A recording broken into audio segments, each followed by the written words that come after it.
할렐루야. 아멘. 오늘은 추수감사주일입니다. 그리고 방금 기도해 주신 것처럼 우린 지금 다 같이 모여서 우리 추수감사 찬양축제를 준비하고 있습니다. 이전에도 감사하는 삶을 살아왔겠지만 오늘 이 시간을 통하여서 조금 더 깊이 있고 풍성한 감사를 나누는 시간이 되시기를 바랍니다. 저는 감사를 이렇게 생각합니다. 감사는 세상을 바라보는 창입니다. 여러분 혹시 스마트폰으로 어디 손주들과 또는 친구들과 카메라 어플 중에 스노우라는 어플 한번 써보셨는지 모르겠습니다. 그 카메라 어플을 보면 여러 가지 필터가 있어요. 그래서 내 얼굴을 카메라 화면에 비추면 이쁘게도 만들어주고 여러 가지 우스꽝스러운 모양으로도 만들어줍니다.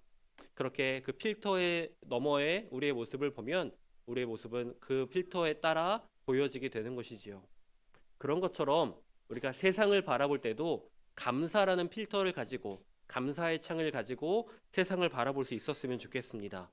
그렇게 되면 바뀌는 계절도 우리에게 다가오는 모든 것들도 더욱더 아름답게 또 감사하게 받을 수 있기 때문입니다.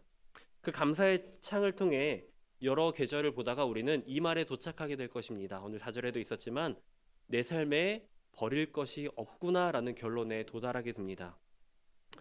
감사는 또 비유하자면 삶이라는 일기장을 적어가는 부드러운 펜과 같아서 가끔은 낙서처럼 끄적이는 말들도 가끔은 소가리를 간신히 적어내는 그 작은 필체들도 모이고 모여 시간이 지나 돌아보면 감사하구나, 또 그 모든 기억들이 그 모든 경험이 버릴 것이 없구나라는 말로 돌아오게 됩니다. 개인마다 삶의 모습은 다르지요. 삶의 경험이 하나둘씩 쌓여가는데 돌아볼 때에 나이가 많고 적음을 떠나 개개인의 삶의 여러 가지 경험의 모습들이 있을 것입니다. 올 한 해도 여러 가지 일이 있으셨을 텐데 지금 잠깐 지난 1월부터 11월까지의 날들을 되짚어 보시면서 이렇게 말씀하실 수 있을까요? 내 삶에 버릴 것이 하나도 없구나.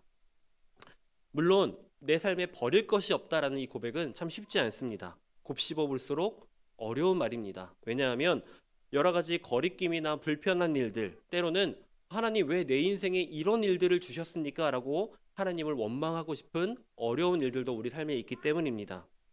그러나 그럼에도 불구하고 우리가 이 말을 선택해 나갈 수 있다면 우리의 삶은 더욱더 풍성하게 또 깊이 있는 감사로 나아갈 수 있을 것입니다. 내 삶에 버릴 것이 없구나라고요. 근데 이것은 제가 하는 이야기가 아니고 오늘 성경에 보면 바울이 하는 이야기입니다. 바울이 그의 사랑하는 동역자 디모데에게 적어준 편지에 나오는데요. 4절 말씀에 그렇게 분명히 디모데에게 권하고 있는 것이죠. 당시에 그 교회는 이것은 되고 저것은 안 되고 이것은 좋고 저것은 나쁘고 서로 그 기준을 정하고 서로 그 기준에 맞춰 서로를 헐뜯기 바빴습니다. 그러나 바울이 얘기하는 것이죠. 감사로 받아들이면 하나님이 주신 모든 것이 선한 것이 된다고.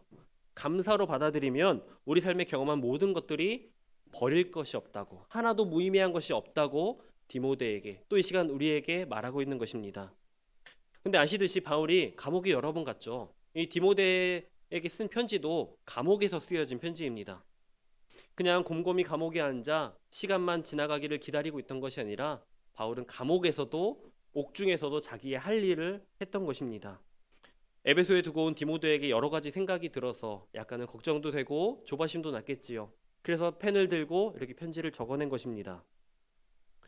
디모데에서 편지에 보면 이런 내용들이 들어있어요. 우리가 함께 이룬 교회에서 어떤 일들을 해야 되는지, 어떻게 예배해야 되고 그리스도의 교리가 어떤 것이고 교인들과의 관계는 어떤 방식으로 맺어가야 되는지, 어떻게 보면 조금 잔소리처럼 느껴질 정도로 너무 세세하게까지 디모데를 애정하는 마음으로 담아서 편지를 썼습니다. 근데 그렇게 적어 나가다가 불쑥사장에서 이 단어 하나가 튀어나오는 거예요.